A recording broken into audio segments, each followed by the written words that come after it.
ছেলে ইয়াবা খায়, ওরে দেওয়া লাগে 20 লাখ। বাড়ি ভাড়া, খাওয়া দাওয়া ইত্যাদি খরচ শেষে দেখা যায় মাস শেষে আরো 20 লাখ ঋণের মধ্যে পড়ে আছে। আছে না নাই? কিন্তু মাসে ইনকাম ছিল কত? 1 কোটি। কিন্তু মাস শেষে দেখা যায় 20 লক্ষ টাকা ঋণের বোঝায় চাপা পড়ে আছে। আর রিকশাওয়ালা, ওর বেতন নাই, যা পারে ইনকাম করে প্রতিদিন। মাসে অন অ্যান এভারেজ তার ইনকাম 5,000। কয় হাজার? 1,000 চলে যায় ওর যে ঝুঁকির বেড়া ওই বাড়ির ভাড়া দিতে, 1,000 চলে যায় ওর খাওয়া, 1,000 চলে যায় চিকিৎসা, 1,000 চলে যায় ছেলেমেয়েদের পড়াশোনা, আনুষঙ্গিক আরো 500, মাস শেষে আরো থেকে যায় 500। সুবহানাল্লাহ কইতে পারলেন না? 1 কোটি টাকা ইনকাম করেও 20 লক্ষ টাকা ঋণের বোঝায় চাপা পড়ে আছে। আর 5,000 টাকা ইনকাম, মাস শেষে কত থাকে? 500। কারণ ওর পুরো ইনকামটাই হালাল। ওর পুরো ইনকামটা কি? আর হালালে বরকত ঢুকাই দিছে কে? হারামে কোনো বরকত আছে? আওয়াজ করে বলেন তো, গরু খাওয়া হালাল না হারাম? কুকুর খাওয়া? কুরবানিতে কি জবাই হয়? সুন্নতে খাতনার অনুষ্ঠানে, বিয়ের অনুষ্ঠানে, প্রতিদিন কসাইয়ের দোকানে কোথাও কুকুর জবাই হয়? গরু বা গাভী বছরে বাচ্চা দেয় কয়টা? একটা। আর কুকুর দেয় কয়টা? 7টা, 10টা, 11টা। জন্ম নিয়ন্ত্রণ নাই তো, দেদারসে দিচ্ছে, ফ্যামিলি প্ল্যানিং নাই, তাই না?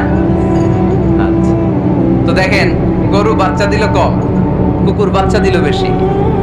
গরু জবাই হয় বেশি, কুকুর জবাই হয় না। গরু আমরা খাই বেশি, কুকুর খাই না। তারপরেও কষ পায়, গরু বেশি না কুকুর বেশি?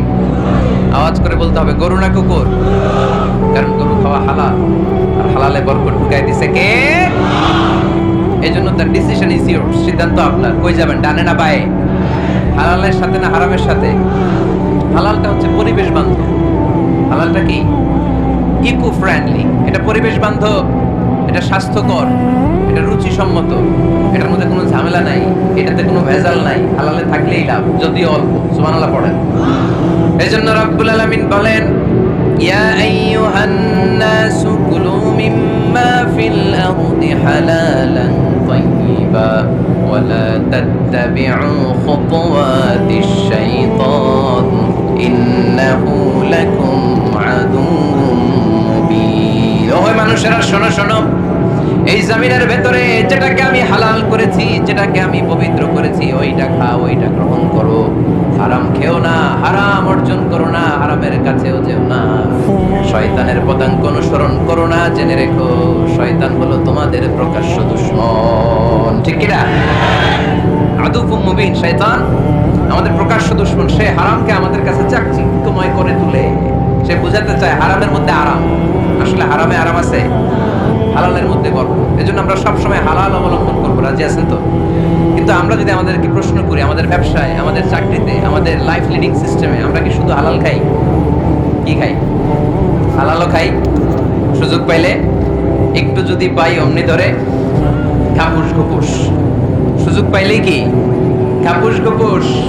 খাপুস ঘুপুস করা যাবে না। অনেকে আবার আছে দেখবেন, খাওয়ার ক্ষেত্রে হালাল খোঁজে। খাওয়ার ক্ষেত্রে আমি অনেক লোক দেখেছি। থাইল্যান্ডে আমি গেলাম, দেখি যে তার ব্যাপারে জানি যে সরকারি চাকরি করে, লক্ষ লক্ষ টাকা 2 হাতে কামায়। এমনি গাছেরটাও খায়, তলারটাও কুড়ায়।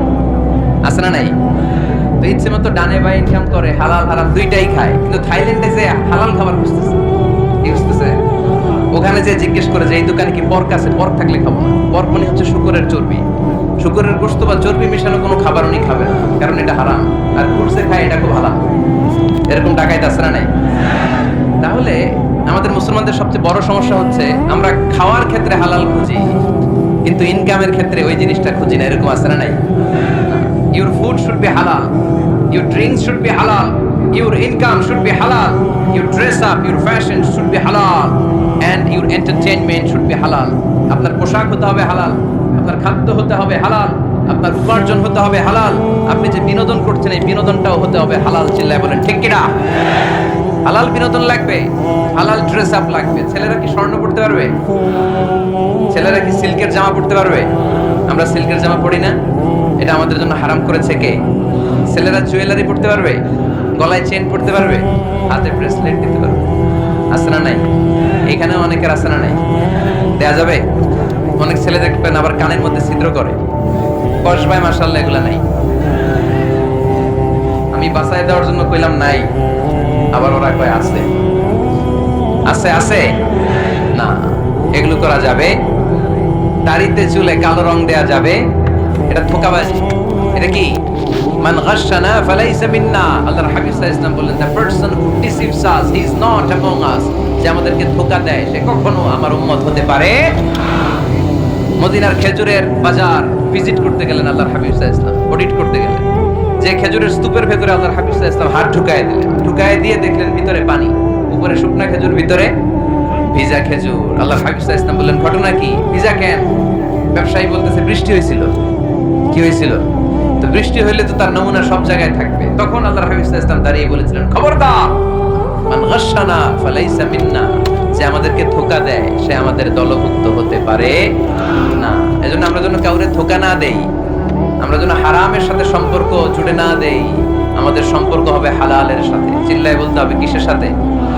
আজকের মাহফিলটা তখনই সার্থক হবে যখন এই কথাগুলো শুনে আমরা এই সিদ্ধান্তে উপনীত হতে পারবো যে আমার ফুড, আমার ড্রিঙ্কস